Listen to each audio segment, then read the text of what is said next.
Welcome back, NC teachers, to week 6 of ECI 475 Peer Mentoring in Alternative Licensure.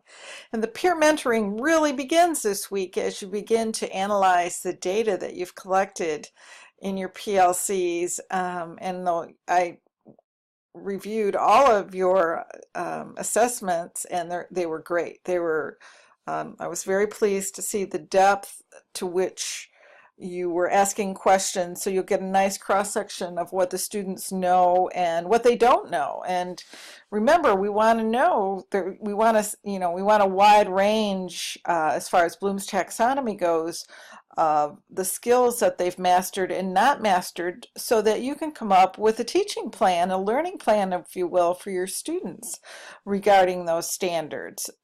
So you'll want to make clear as you design your report, which you will have another week to do. The next 2 weeks you'll be analyzing the data and then developing your presentation on the data. So make sure you're clear on what standard you're assessing, what students demonstrate proficiency, what percentage of students are demonstrating proficiency, and what implications that has for your instruction. And that, of course, will be part of your report. Where do you go next? Let's move on to the next slide, because what we're really looking for is diagnostic information. We want to know where students need to go next. The PLCs are wonderful in the fact that they allow you to really take a hard look at how students are learning and what they're learning, because as we know, we learn the material really well because we teach it. We all know teaching something is the way students learn best, and that includes us as teachers. And so these assessments are meant to help us ascertain what the students really maybe aren't getting. And it could be because of the challenge of the material. Maybe it needs to be broken down some more for some of them, or maybe they're getting it faster than we think and we can speed things up. But that's what that's why we're looking at that data, to find out all those answers. Okay, so this is one point I want to make, and it helps me with my teaching. It helps me to know that I'm not just repeating myself because students aren't listening or students aren't getting the concept, but the fact that teaching involves spiraling. And if you've studied the Common Core standards and looked at them vertically, you'll see that what they've done is really spiral all the skills. They start them out with the general understanding of the skills, and we keep reteaching the same skills every year, and we get more specific, and the depth and breadth of them gets deeper and broader.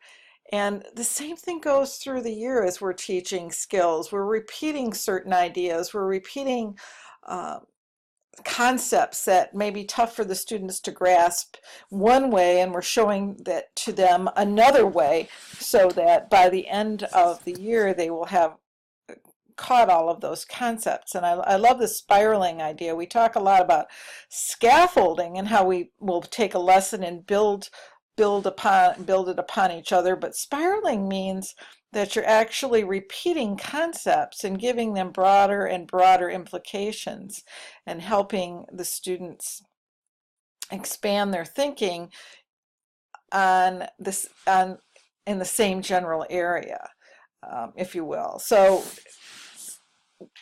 and some concepts need to be repeated. There's certain things we know that students have learned in prior years. They've not learned punctuation rules. They've learned parts of speech.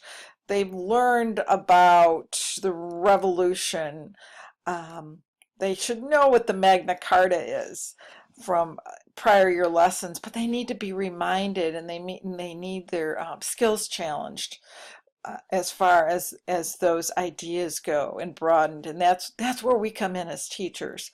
So keep that in mind as you're studying the data and what they know and what they don't know. If they've got the basics, how are we going to bring those basics in and have them think about them in a broader and a deeper perspective. And if they haven't got them, how are we going to reteach them so that they will?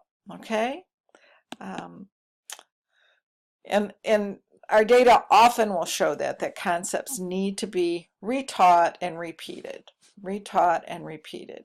in a different way. So I challenge you this week to look at your data in two ways, and what they do know and how you can deepen their thought process in that area, and also in the areas where students are struggling, how can they practice those skills in different ways so that they can learn them and master them.